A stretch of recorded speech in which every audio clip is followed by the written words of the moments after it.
Hello and welcome back to the Gaming Guild. Alex here with another episode of Monster Hunter World. Since the last time we played, I did do a little bit of hunting around. Didn't do anything new, but I did hunt Kulu-Ya-Ku a second time and ended up capturing him. And I also organized my items a little bit. So as you can see, we now have it a little bit cleaned up. Taking some regular potions, some mega potions, antidotes, rations, a shock trap, and some trank bombs. So today I will show you guys a little bit of playing around with those. Sorry it's not a live stream today. Just have a couple big weeks coming up. Some friends of mine are getting married, so just kind of getting all planned for that. So yeah, today is going to be just recorded, and then I think next week as well, you'll see it's just going to be a recording, and then we'll get back into the live streams. But for now, we're going to focus away from the story. There's some side quests that we can start taking and playing around with. So as you can see on the mini map down there, we have some exclamation points. So these are just different quests that people request from us. Working hard?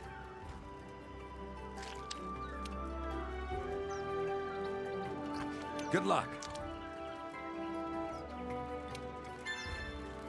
So he just wants a moss swine hide, which we already picked up, as well as turning in 100 research points, which we have plenty of, as you can see. But we'll get king truffle, a veggie that can be used here at the kitchen.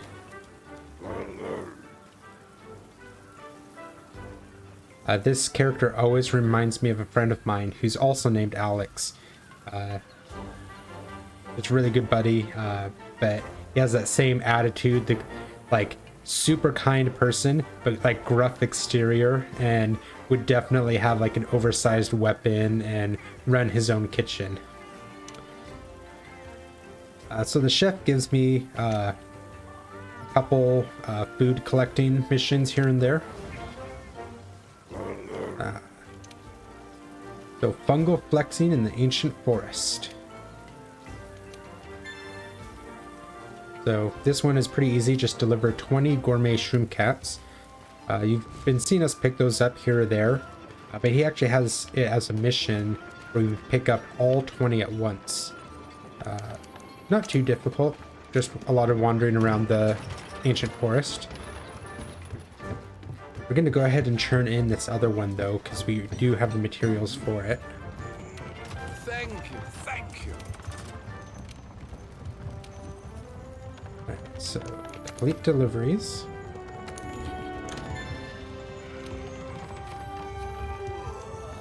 Another thing that I got another investigation. I got capture Kulu-Ya-Ku. That's how I ended up doing the capture quest. Is I got one of these, so I ran and took care of that. I'm gonna do these some more. Don't worry, you'll see plenty of capturings. That's one of my favorite things to do, is capture large monsters.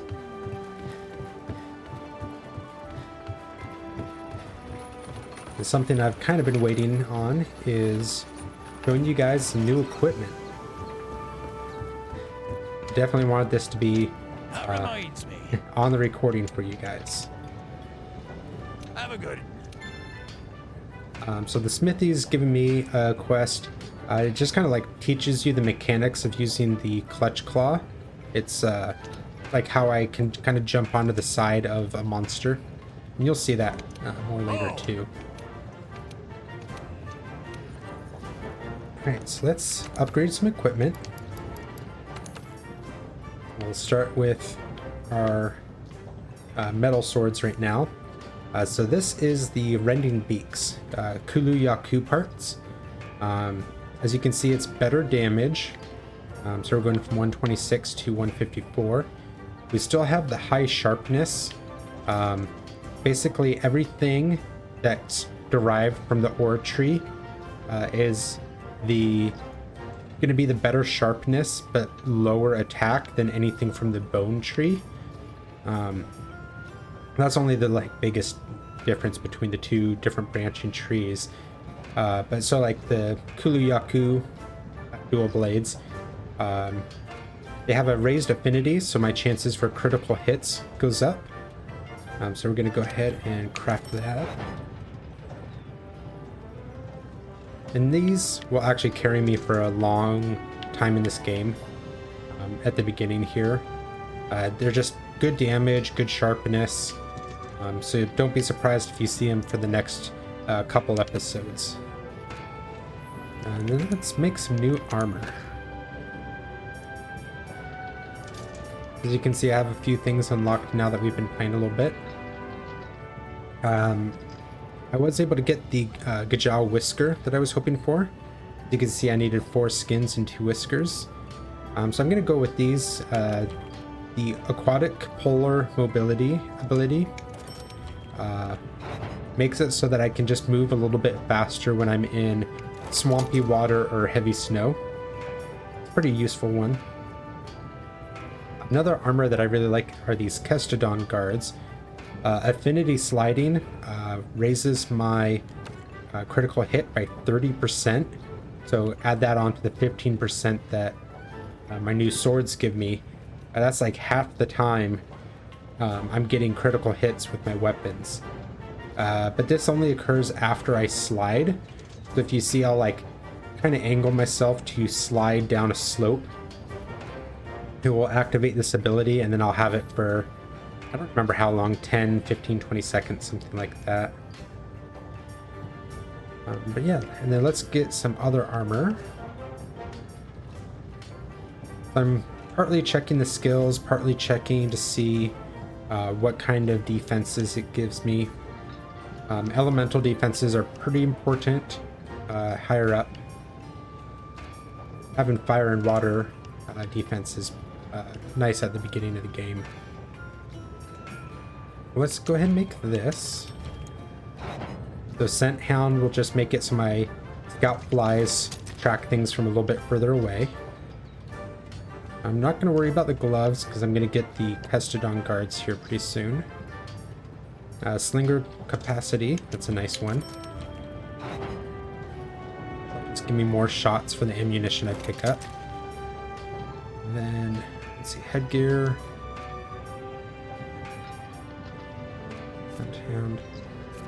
Scent Hound is, increase the gauge fill rate by 50%.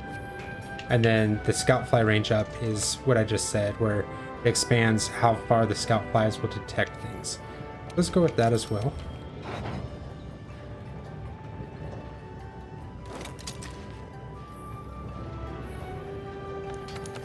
And then let's upgrade.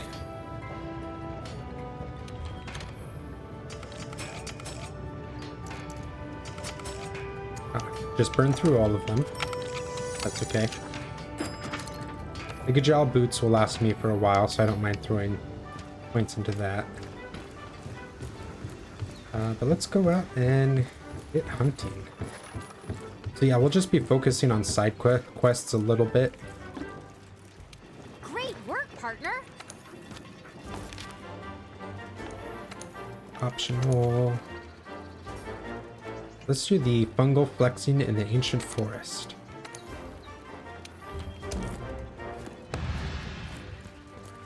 And we'll grab a meal really quick. Ooh, that's a good one.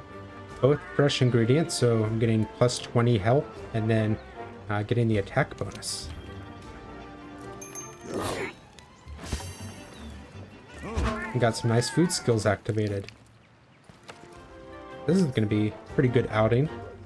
Unfortunately, I'm not hunting any large monsters. Otherwise, it would be really nice.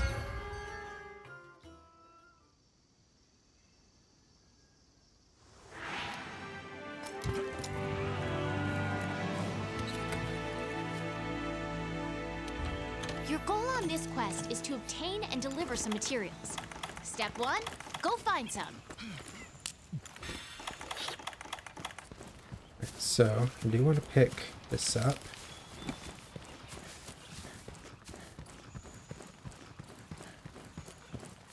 Yeah, just constantly picking up resources as you're running by is so important in this game. Just always having a good stock of your supplies. Get my capture net out just so I can pick up different insects and birds and such as I run by them.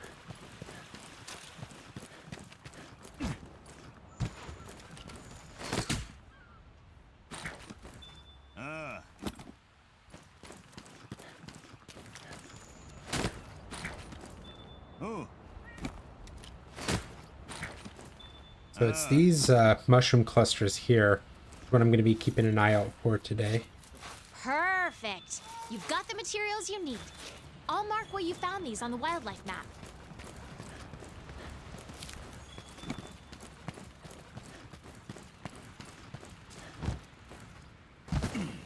Good job.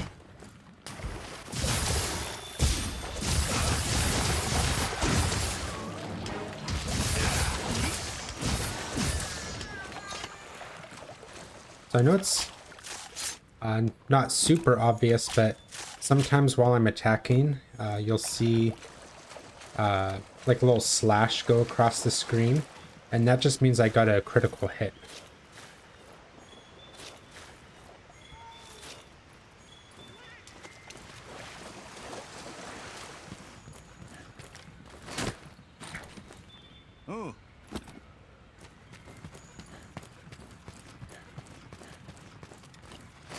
And as you watch, you'll notice I do tend to have a pattern of what I do.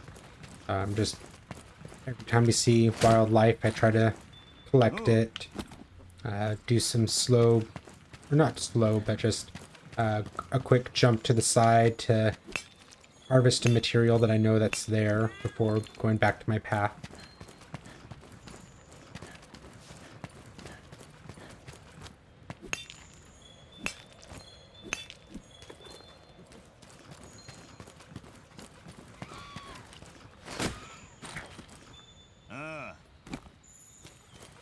We got some mucus. Yeah, see, this time I haven't even really found anything else from the Anjanath. And I just like immediately identified what the tracks were from. And you see, just picking up that mucus, I now see the Anjanath on my map. So he's coming up the path right now.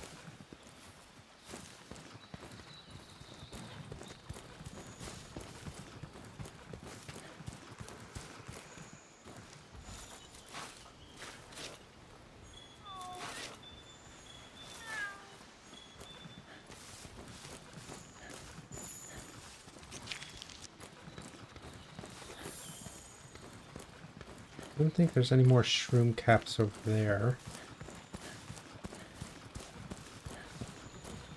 Anjanath is going that way. One here.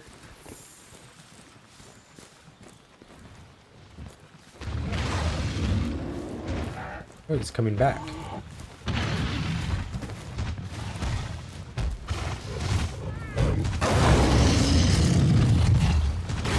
So I'm in a hallway right now, so he should just run by me.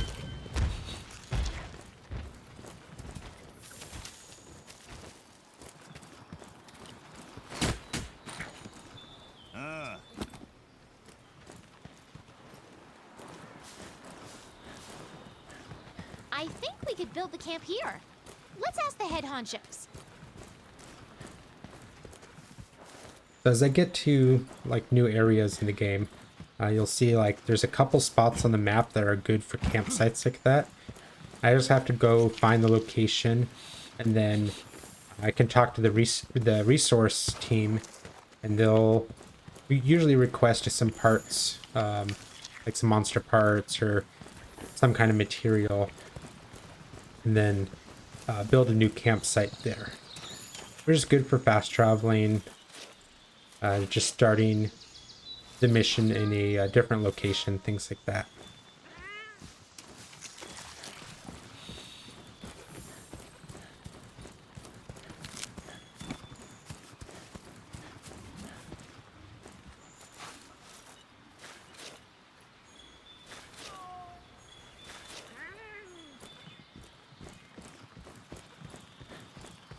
I don't want to get too high in the ancient forest. So this map actually goes up pretty high.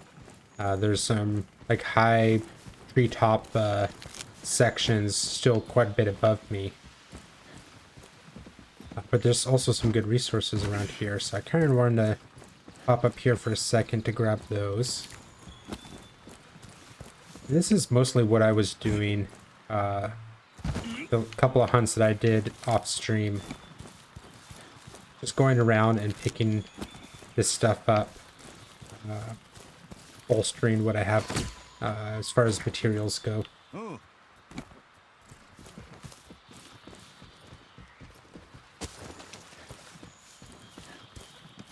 Getting sleep herbs.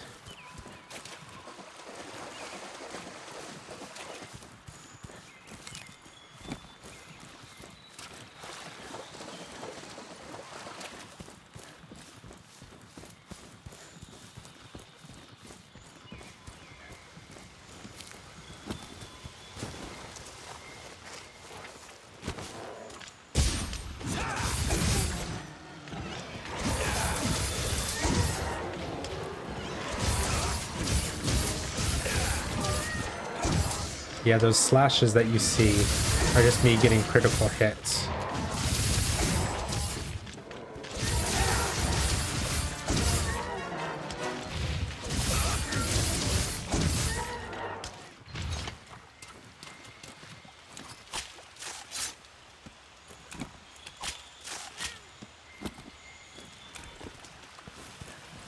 Come on, give me a scalp.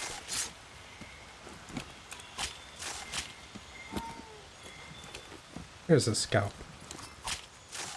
Now I can make those gloves that I like.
Aww, the great Shadgrass baby birded some food for the others.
Let's go find some more mushrooms.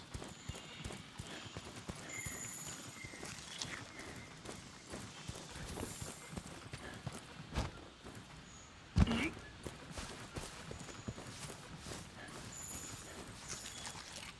that's a new footprint.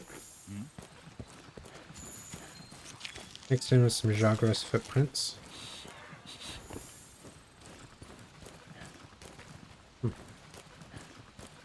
Ooh, toxic mucus. That means a Pukei-Pukei.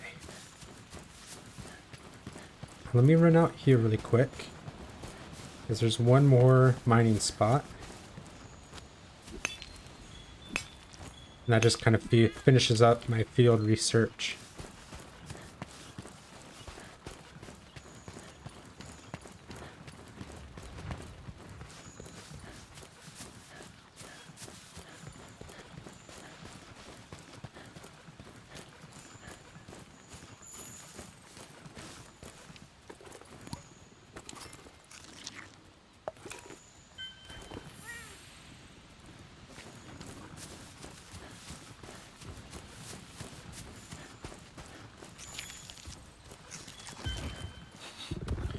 Pukei-Pukei.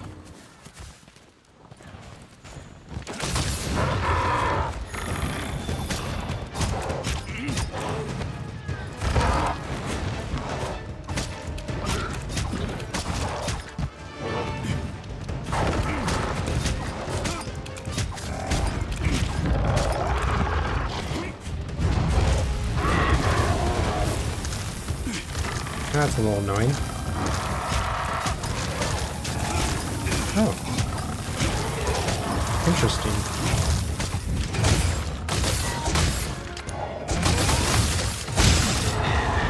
So what happened there, when he knocked down that tree, he got caught up in all the vines. It's like a natural trap that can occur. From my experience on the Xbox, having that happen while you're riding a large monster, he will buck you off. So I was actually kind of surprised that I was still on him.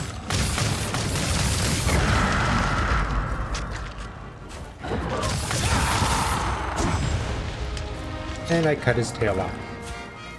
He's not going to be happy with me.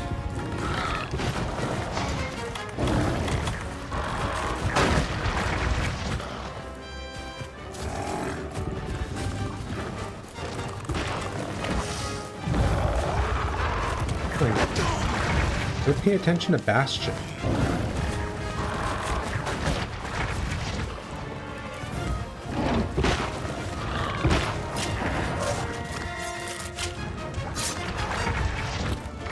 Thanks for the heals, Bastion.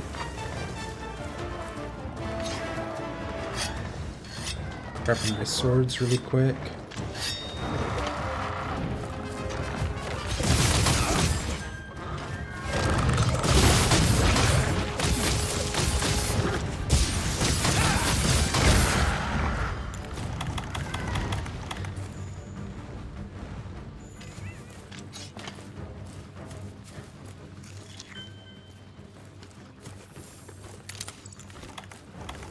So right now, my mission is not to hunt Pukei-Pukei, it's to collect the gourmet shroom caps. So even though like I have a storyline mission to hunt Pukei-Pukei, because it's not actually a continuation from the last time I saw him, I don't actually get the credit for the story mission if I kill him now.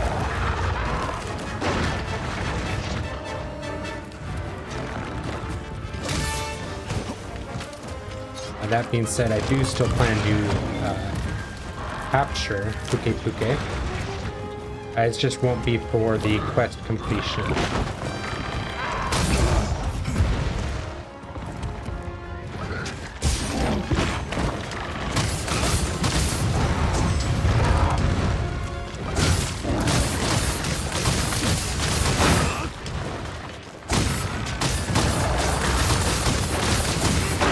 Pukei-Pukei is most dangerous if you're in front of his mouth.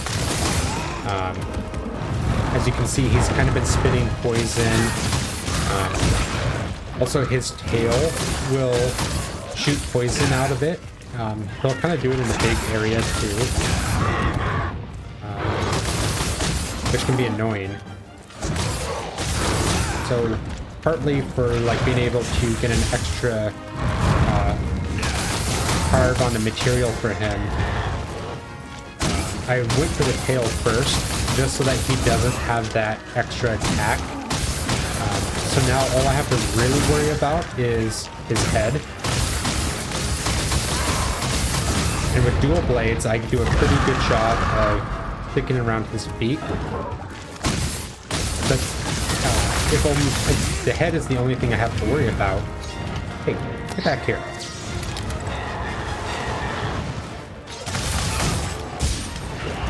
If the head is the only thing I have to worry about, then it's pretty easy to just orient myself. So I'm just always not in his path of poison. Also, as you saw, he was going to try to fly away.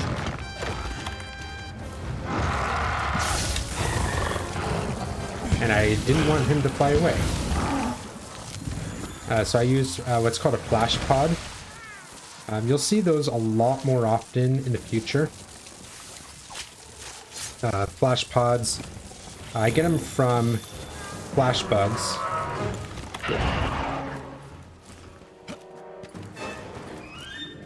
There's a hallway up in the tree a bit that you kind of saw me pull 2 of them off of there. And when shot, they have an effect similar to like these other flash flies up in the cave, where they just kind of like stun all the monsters that can see them, like that. The difference for flying creatures or flying monsters is that if they're up in the air, they will fall to the ground. So I use that to keep Pukei-Pukei from escaping. So with him being up in the air like that, he was probably going to try to fly away, go to a new location. And I just want to keep him from doing that as much as possible. And all flying large monsters. You'll see that a lot more in the future when I, have back-to-back hunts with flying monsters. I'll bring a whole stack of those flash pods just so that I can keep large monsters from getting away.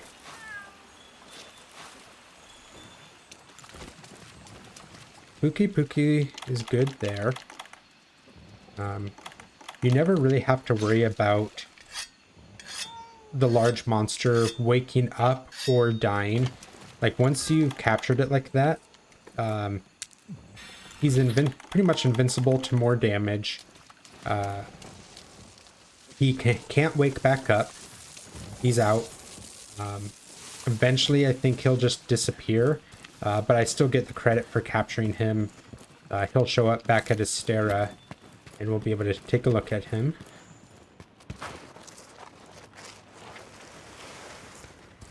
In the meantime, though, we need to go get some more gourmet shroom caps.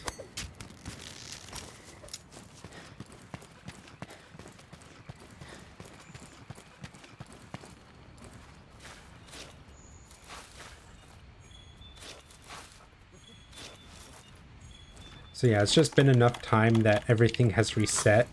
As you can see, even like the insects have respawned. I don't know if it's 5 minutes or I think 10 minutes is the rate that everything starts respawning.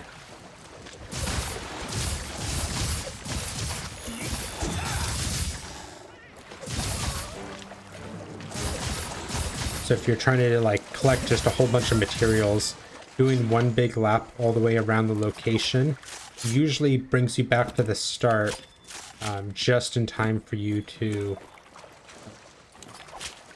have everything respawn and be able to start harvesting again.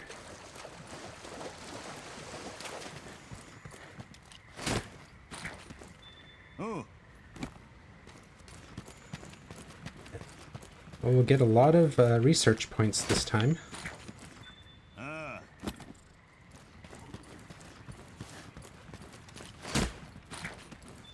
Oh.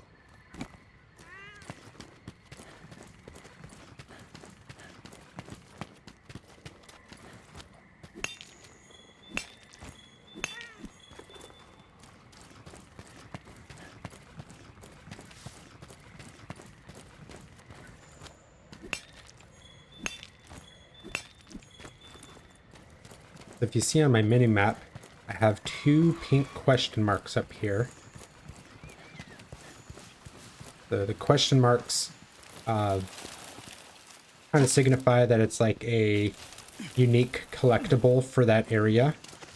So the pink ones are these mushrooms. You can see just up the path here on the mini map, there's an orange question mark. That's the flower bunches. If I don't end the quest here, I'll go show you. Oh, might be it. Okay, see if I can show you really quick before I go away.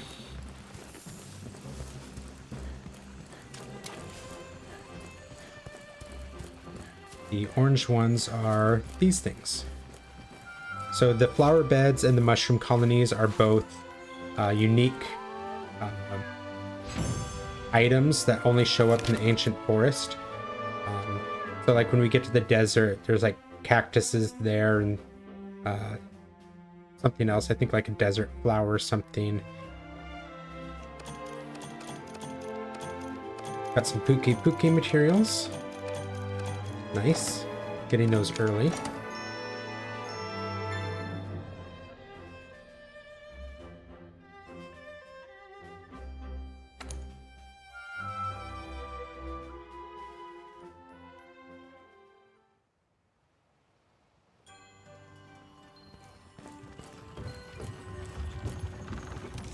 Thank you, thank you.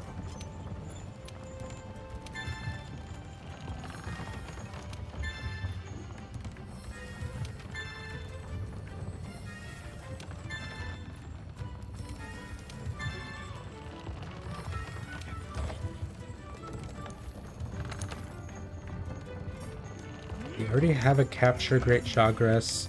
I don't need any of these. Deliveries, setting up camp. Yeah, we'll turn this in, have that other camp that we found.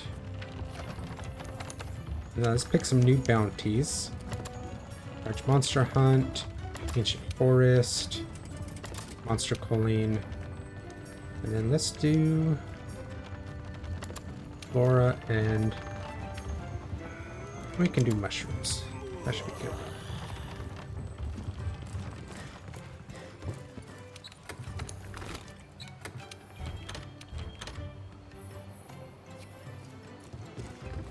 There's our Pukei-Pukei, even with the severed tail.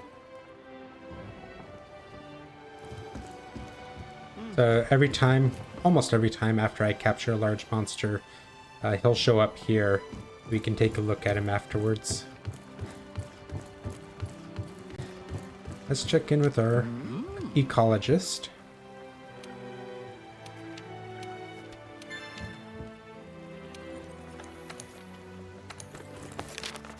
So the different levels, as you can see, after capturing Uluyaku, I did get a level 3 out of him. So I just like get more information with each one. So level 1, you learn the physiology of the large monster. So in the case of Anjanath, he's weak to water. Doesn't take any extra damage from fire. Thunder and ice are less effective. Dragon's really not that effective, but as long as you're not using a fire weapon, nothing is actually like your weapon isn't weaker because it's dragon element. It's just you're not getting a big bonus from the dragon element. We're actually taking a fire weapon would weaken your actual weapon. For Pukei-Pukei, thunder weapons work best. Water weapons don't work at all. Sleep and paralysis are effective against him. And it also shows like the break points, where the large monster is weak, if they have a tail that can be severed, things like that. And then level 2 shows us what the drops are. There's the physiology page and then the rewards page. So we can see what all the materials are. And then with level 3, we actually see what the frequency of those different materials are. So like with Uluyaku, I can see that beaks are pretty rare as rewards, but they're more common as carves. So if I was like really struggling to get a Kuluyaku beak, my best chance would actually be to kill a Kuluyaku and then carve it at the end. Where everything else, it's pretty much the same either way. So for the most part, captures are always better.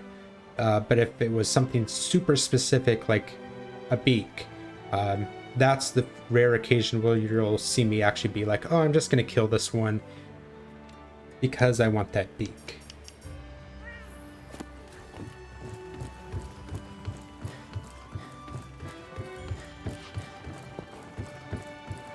Now that we have the Kestodon scalp, let's go up to the workshop.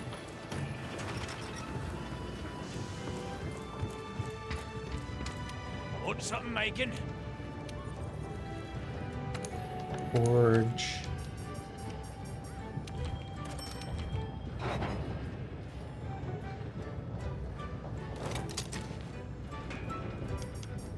And I could actually make a Pukei-Pukei hood if I wanted to.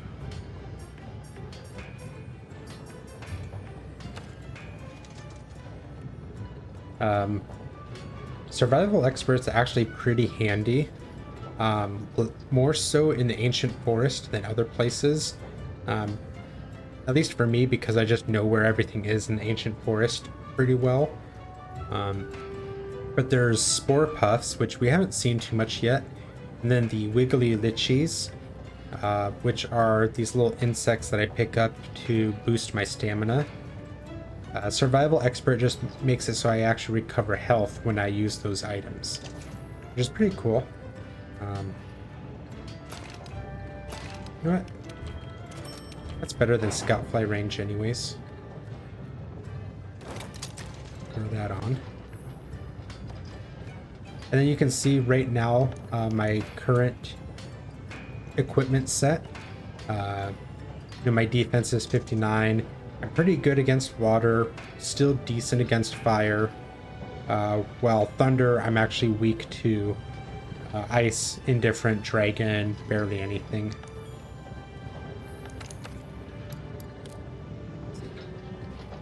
Anything bone hatchets can do. We go to 3. I don't have the materials for water yet, or thunder. I just have to hold on with that.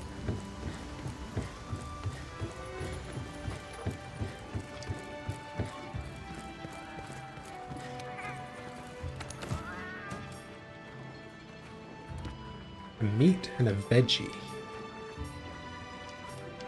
So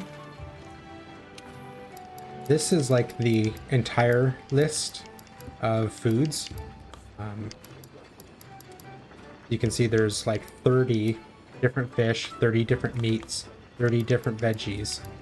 So finding or doing that one mission and unlocking King Truffle unlocked another veggie in the list.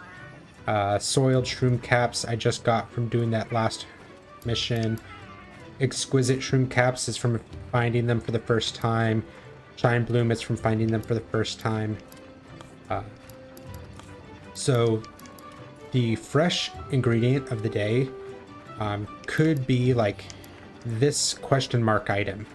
Could be a fresh ingredient, but because it's not unlocked, he can't serve it.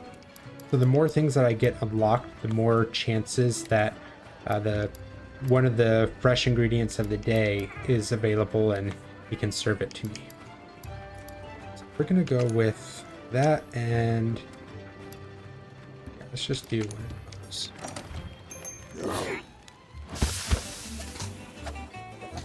This always makes me so hungry.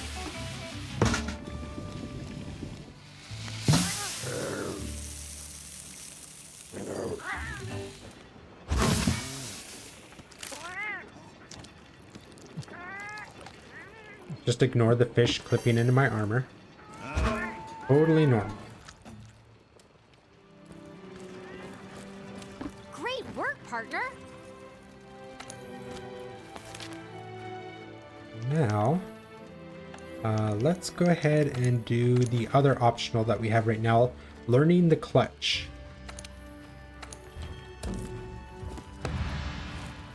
Rather than the ancient forest, we're going to go to the arena. The arena is just kind of like Astera's training grounds. Let's get you up to speed on using the claw. Here's a crash course. Let's go over the basics first. Use your clutch claw with your weapon sheathed. That's it. Nice work. You can fire your claw with your weapon drawn as well. Try drawing your weapon before firing the clutch claw. That's it. Nice work. Each weapon handles slightly differently, so make sure to put in enough time with each weapon to get fully accustomed. Let's move on.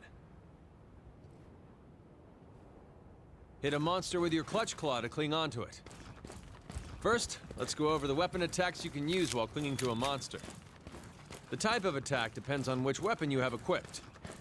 The one you're wielding now will make the monster drop slinger ammo. Before we move on, let's get the exact timing down. This is going to be important, so pay attention. If the monster is moving, you're going to have a tough time landing an attack while clinging on. Attack the monster first to make it flinch, and once it stops, hit it where it hurts. Okay, let's see if you can pull this off in practice.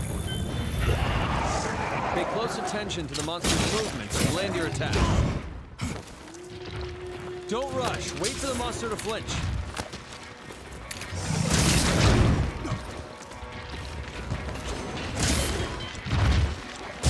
There, stop moving. Grapple on.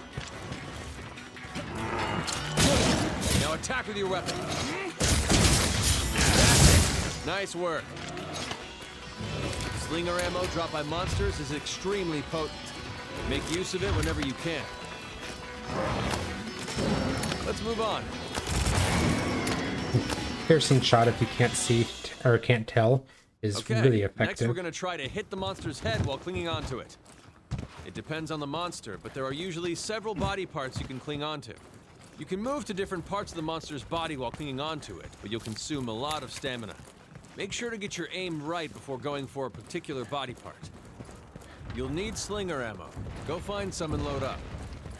Attack the monster first to make it flinch, and once it stops, hit it where it hurts. There, stop moving. Grapple on. Now, use your slinger.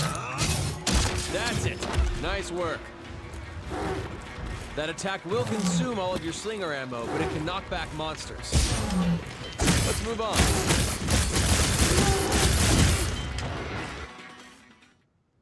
Now let's look at how to attack with your clutch claw. You can use this attack when clinging onto a monster's head.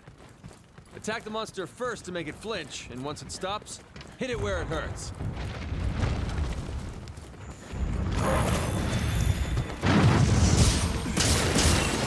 There, stop moving. Grapple on. Use your claw attack to force the monster to change. That's it. Nice work. Try again. This consumes a lot of stamina, but it allows you to make the monster change direction in quick succession. Uh-oh, looks like the monster is getting angry. When enraged, you won't be able to knock back monsters or get them to change course. Any monster becomes a threat if they're angry enough. Keep a close watch. When angry, monsters will be a lot more aggressive, so it's best to keep your distance for a while. Looks like it's calmed down. Let's move on.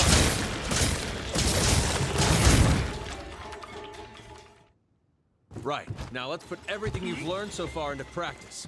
This attack makes use of your surroundings. Fire your slinger while clinging onto the monster's head to make it slam into walls. This will be a great opportunity to really wail on the monster. This is your time to shine.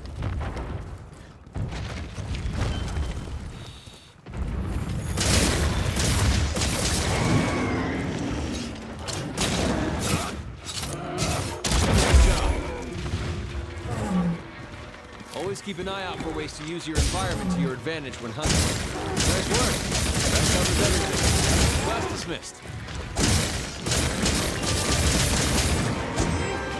Unfortunately, I can't actually hunt the Great Jagras.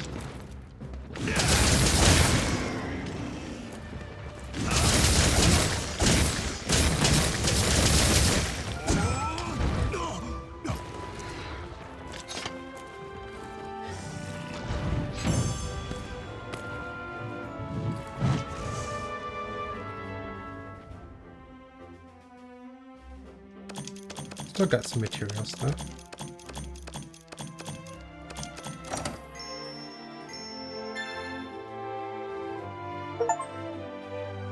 Lech Claw Neophyte.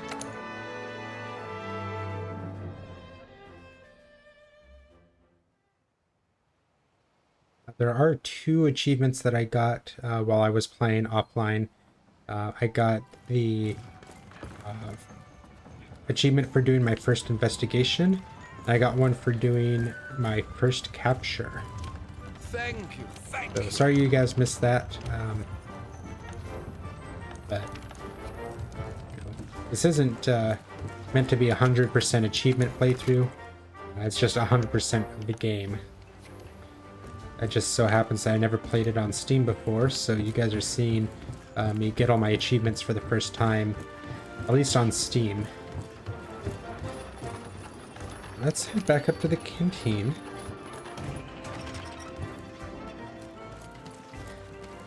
Great work, partner.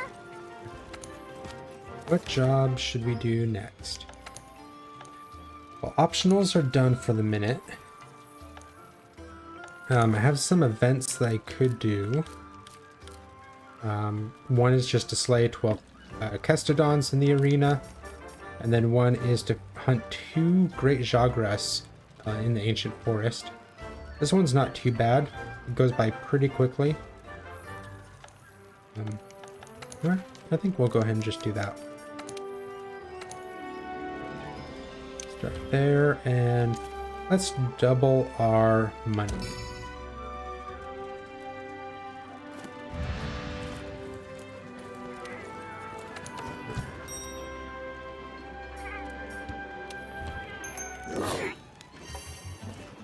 Nice little attack upgrade.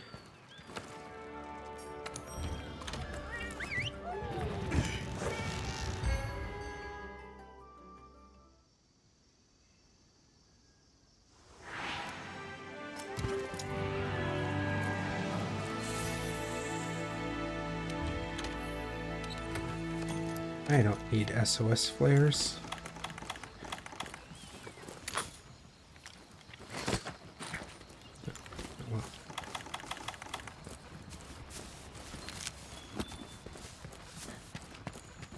So I'll probably capture one of these Great Jagras, but I'm not going to capture both of them.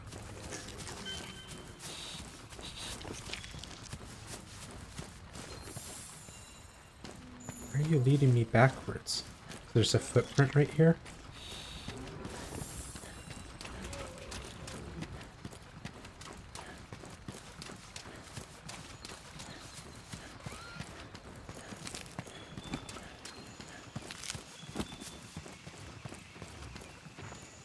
Hi there.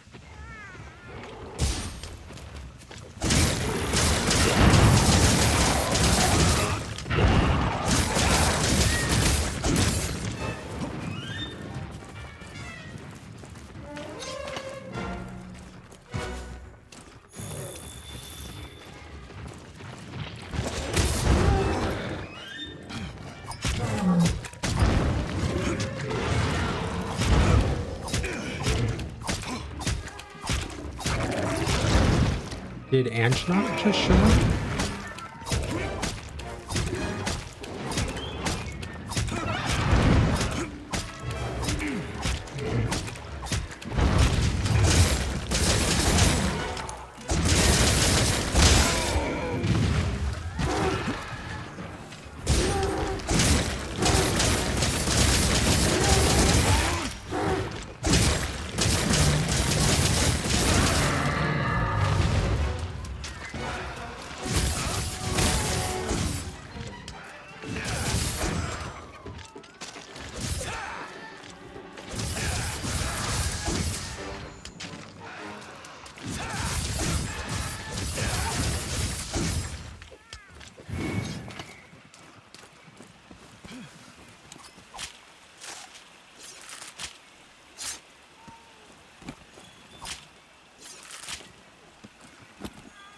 I believe in this event, the Great Jagras have less health than normal.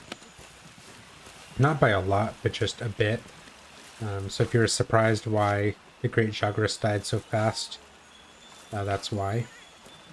Although, as we get better and better equipment and get further in the game, when we run into old monsters like the Great Jagras, don't be surprised if he does die in 20 seconds. We'll just be doing so much damage that it just has a hard time surviving. Oh, you guys came back fast.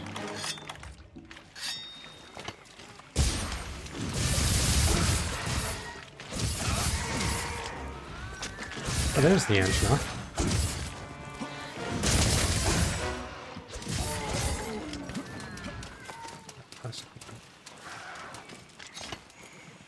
He ran away.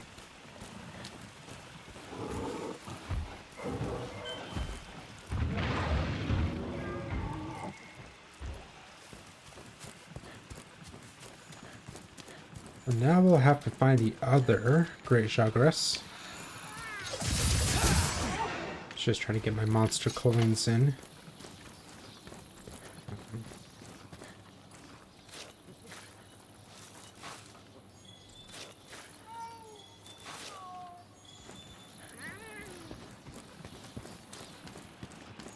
Let's go up to this camp.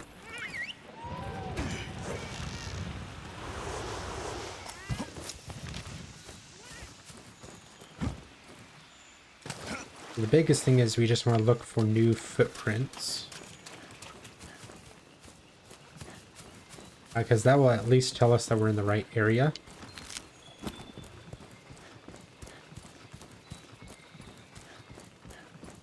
Get some materials here while I'm in the area. Thunderbugs are pretty important. They're what lets me make shock traps. There's 3 of them right here. So whenever I'm in the area, I try to stop by, grab all 3.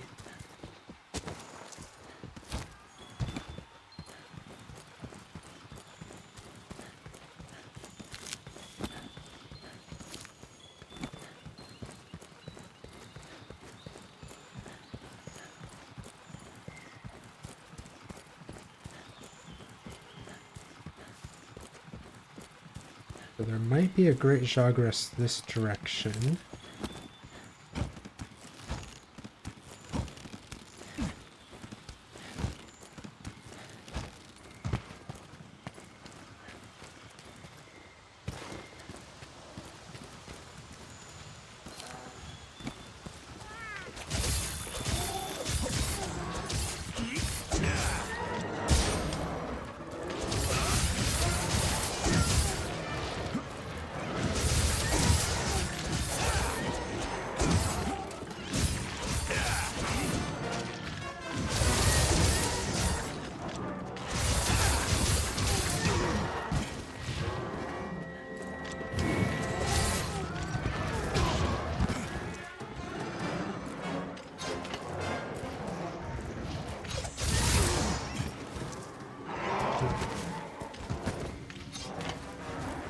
If I come up here far enough, I can get a slide going.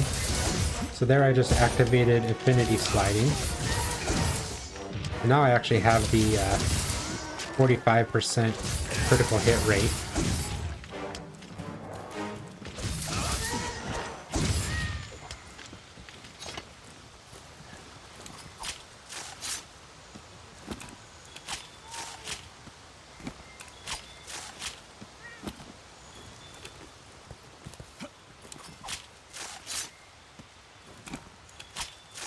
And there, the Affinity Sliding just wore off.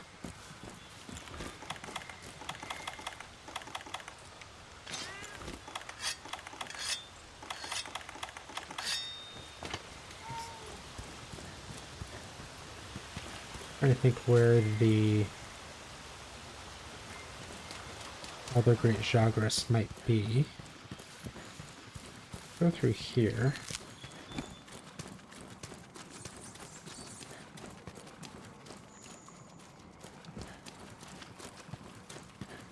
Hello. First friends. Befriend your first tail raider. So tail raiders are other palicos that we come across, and they'll just start helping us out. Sometimes they'll have like cool abilities. Most of the time I just like using them because they're just an extra distraction.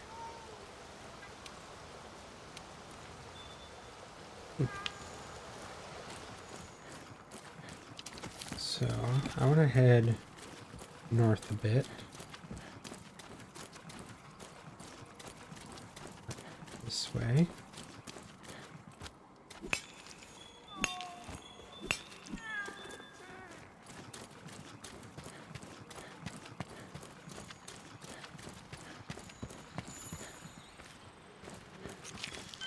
Okay, there's the other one.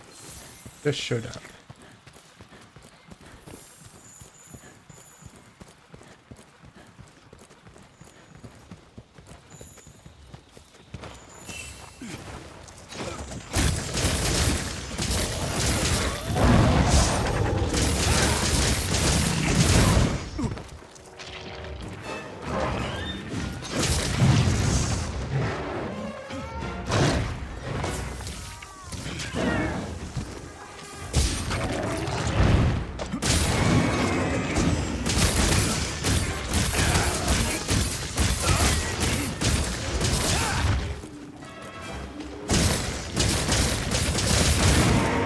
We might die too fast.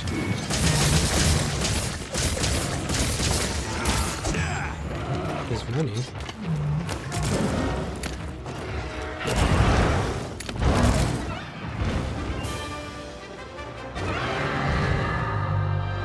Yeah, they really just have low health for this event quest. The funny thing with that, because just of how low their health was, I still had to get him down to 10% of his health remaining to be able to capture him. That's true for all large monsters. They have to, I think it's 10%, is how low they need to be. And so when a large monster has that little of health, it's really almost that much harder just to get that perfect range of capturable. Usually if he's limping away like he did, that's a pretty good sign, like, okay, I can go ahead and just capture him. One more mushroom would have been really nice.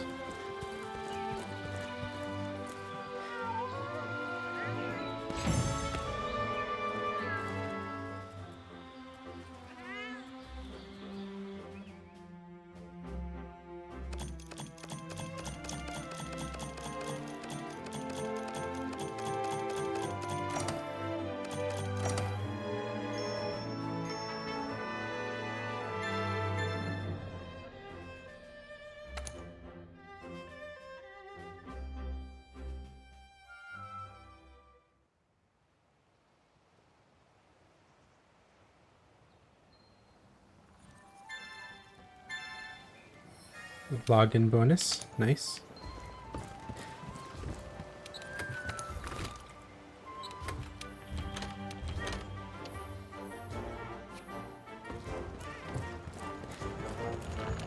Thank you, thank you. Yeah, pretty much every time I return to Astera, you'll see me go swap out my items so I'm back to my usual setup. And then I come and turn in my bounties and take some new ones. Just skip monster culling for right now. Put mushrooms on, mining out crops, bone piles. Let's do four. And actually, let's do the smaller bone piles. So this one here is 12. This one is 6. They don't offer any extra armor spheres, just more points. And I'm not hurting as badly for points. I'm mostly doing this for armor spheres. Don't need those. Let's go ahead and talk to the commander. That's the next thing story-wise. Hunt's keeping you busy?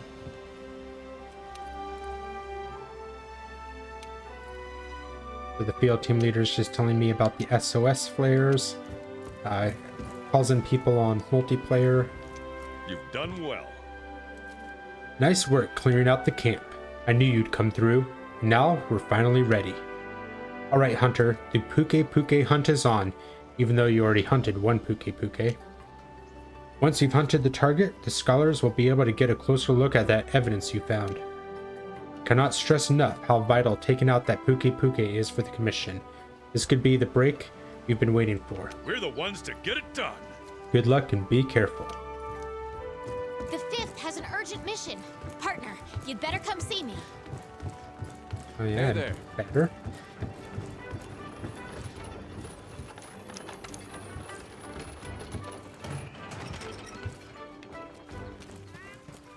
Let's grab some food.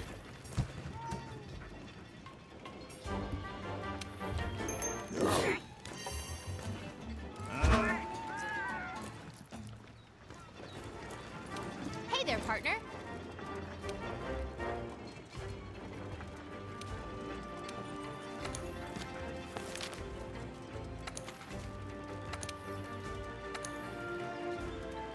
And we're gonna start over at 11.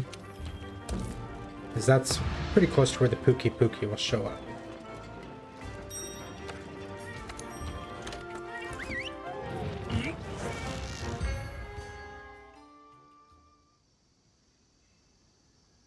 Pretty much every assigned mission, it's like main story missions, Oh yeah.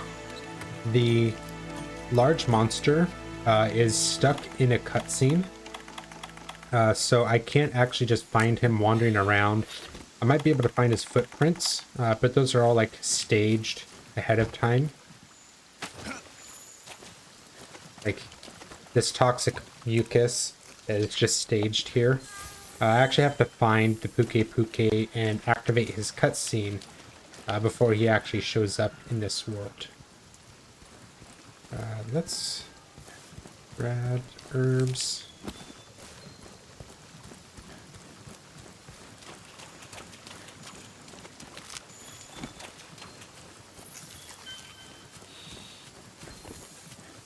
Hey, partner.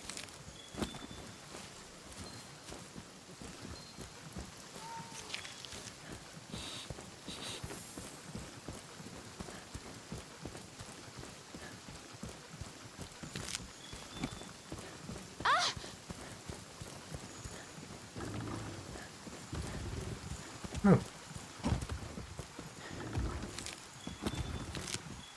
Maybe I'm wrong.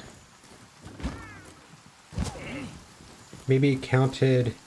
Like, I know it's true for pretty much every monster. They want to do a cutscene for introducing it. But maybe because I already had the cutscene where it showed up, that there's not like a second cutscene for Pukei-Pukei. If you actually look, there's a gallery on the main menu, and it shows every large monster's introduction to the game.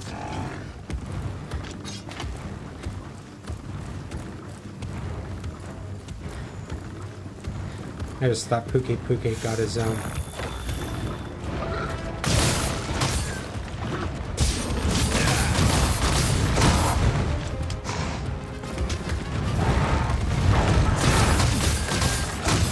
So the first thing, kind of like last time, I do want to try to take out his tail as fast as possible.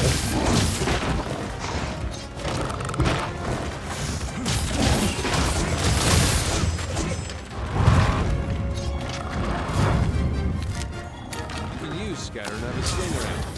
It's good for staggering monsters. And Janov.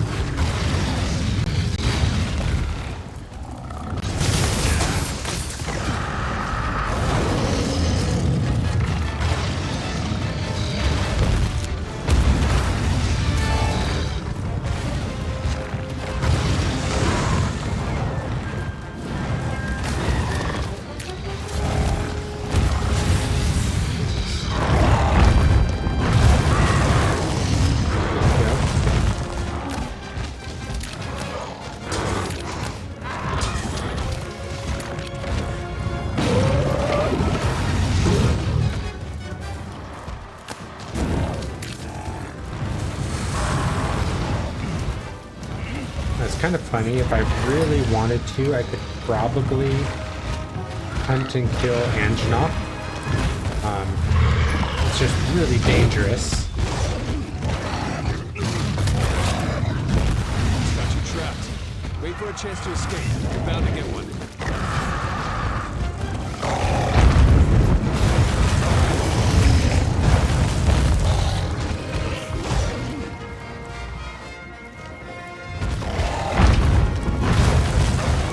Bastion, no!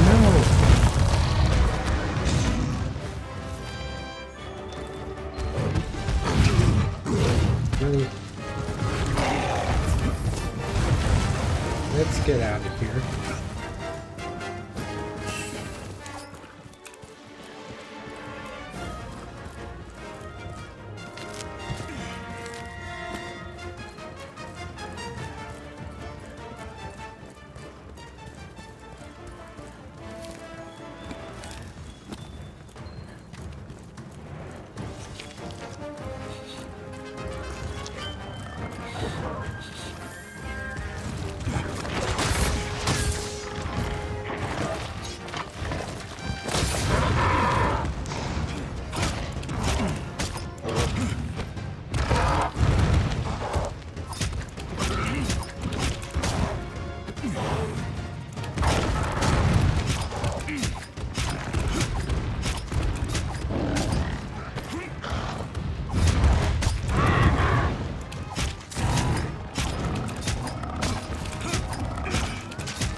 Let me flurry.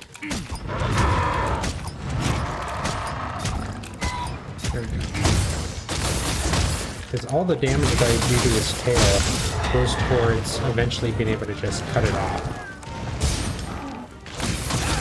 Like that.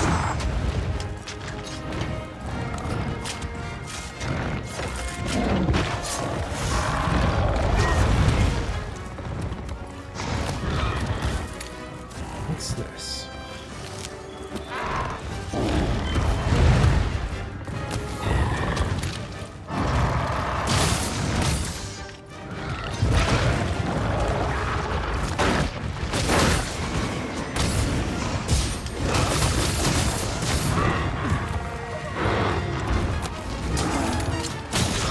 The monster flying into a wall and wide open to attack.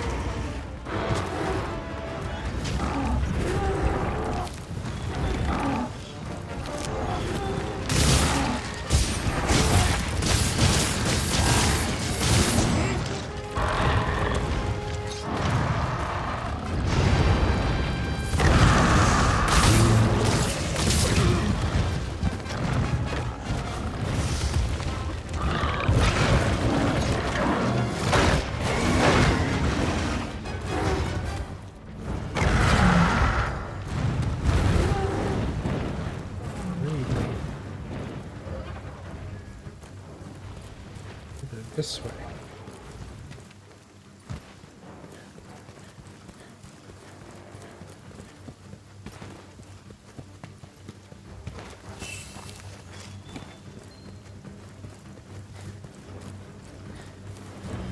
Sparkly.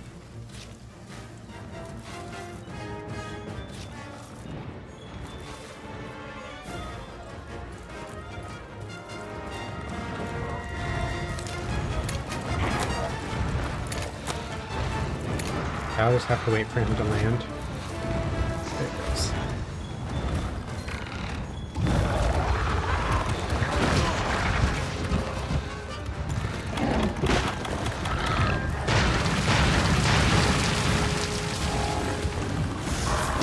Thank you, Bastion.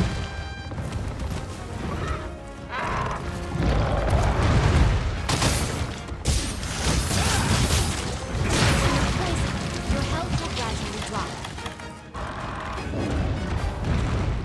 Oh, and I'm Taking stunned. hits like that repeatedly will stun you, meaning you won't be able to move.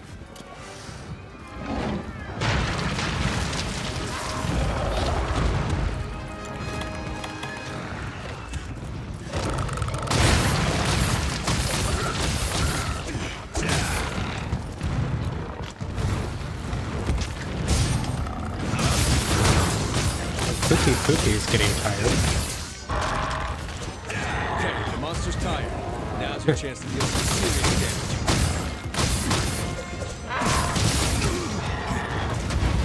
Okay, the monster's trapped in the vines. Now hit it with all you've got.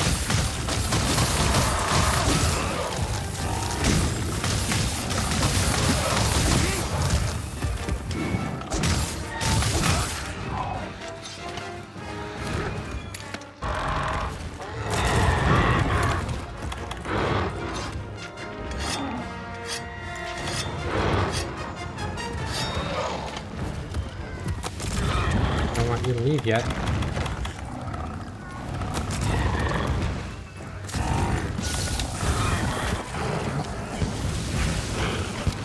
Pee-pee time. It's bedtime. You did it! Now the commander can send someone out to see if that slag will lead us to Zorah Magdoros.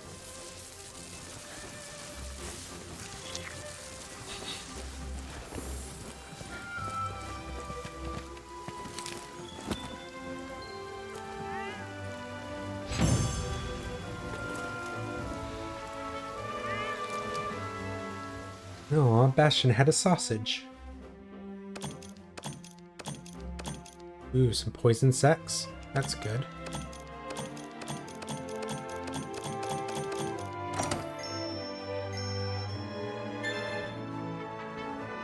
Now, while every large monster has an armor set for them, ooh, 3-star assignments. Not every large monster has a weapon set for every weapon. So what that means is Pukei-Pukei doesn't have a weapon set for dual blades, but he does have weapon sets in several of the other different weapons. You'll actually find that dual blades miss out on a lot of status affecting abilities. So like sleep, poison, paralysis, we don't get a lot of those until towards the end of the game. Instead, we get a lot of the elemental to just do damage, not as much status effect. Excellent work putting down the Pukei-Pukei. I knew I put the task in the right hands. Just to catch you up, we're hot on the trail of Zorah Magdoros now. And listen up. But there's more to figure out. I need the 5th to protect our scholars while they investigate. I'm putting you in charge of the Wildspire Waste. The quest will begin once you've convened on site. All right, it's time to begin the Elder Dragon investigation. Make sure you know what you need to do. So now we need to protect the scholars. Let's regroup at the Wildspire Waste.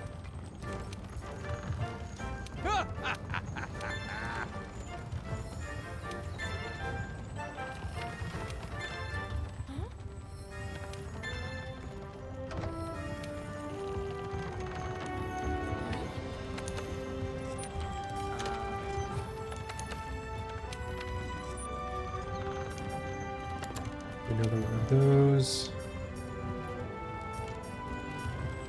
Let's actually do entomology and bone piles. Because next time we will be going to the Wildspire Wastes, and honey, like there's pretty much the same amount of honey spots in all the different maps, but while the Ancient Forest has honey like right on the open trails, makes it really easy to grab them in passing. I always find that the other locations, their honey piles are not always the easiest to get to. And I'm sure I'll say that and then run into honey left and right while I'm there. But I just feel like the first time at the Wildspire Waste, I'm really going to be going out of my way to pick up other resources, check the bone piles, mining outcrops, things like that.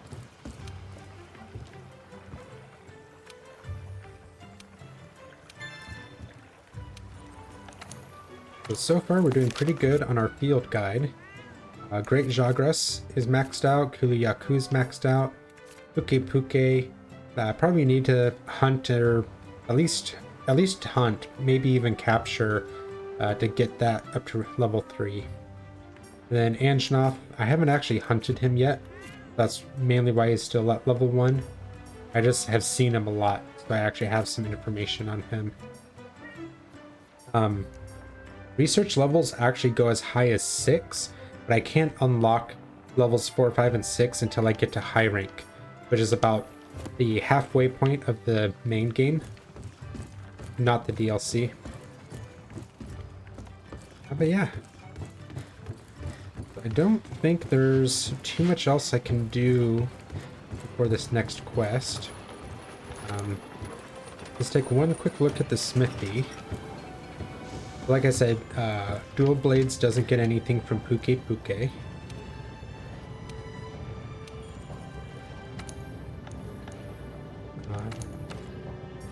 Now we can make a little bit more from the armor set, but we really don't need anything else at the moment.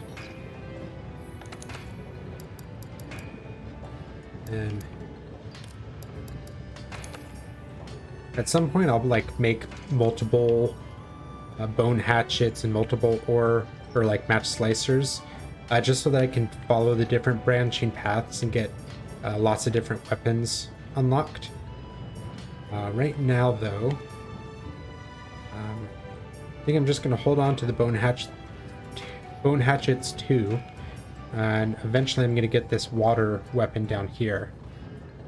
We can tell it's water.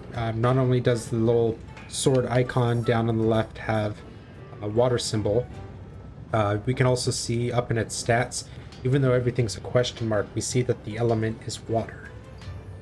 So at least with that,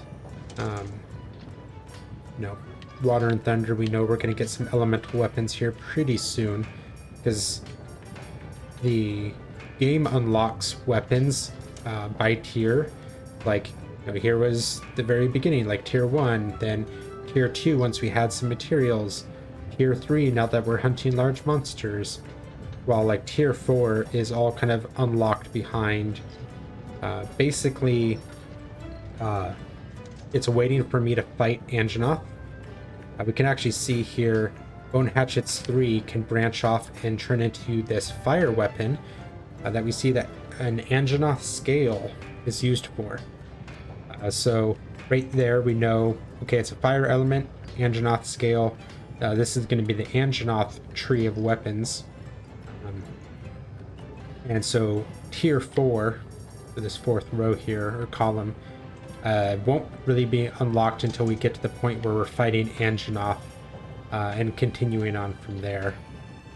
So, there's just a lot of grinding in this game, a lot of slow upgrades. It's why I love the game so much, is because of how much growth and things to do there is. Though I do know it's not for all people. Like that. But if I only had one more armor sphere, I could have maxed it out. And then let's take a look at Palico gear. We haven't really done this yet. So Palico gear, as you might think, is just gear for Bastion. So...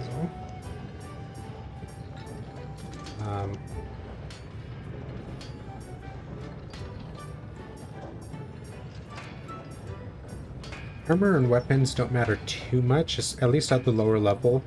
It's really when we get to status effect weapons, especially like when I first get a poison weapon, other than the Pukei-Pukei bow, I'm really going to have Bastion focus on dealing poison damage, because then once the monster's poisoned, they just take a lot of reoccurring damage. And now let's just go ahead and give them a little bit better of a sword.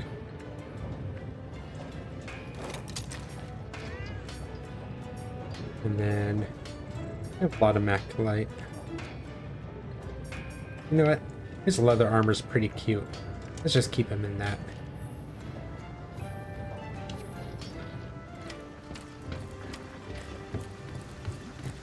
But before we go on to the Wildspire Wastes, that's going to do it for today. Thank you everyone for watching. Hope you had fun. Sorry again that it's not a live stream, but hopefully you're enjoying these Friday Monster Hunter videos. I will see you all in the next adventure. Bye bye.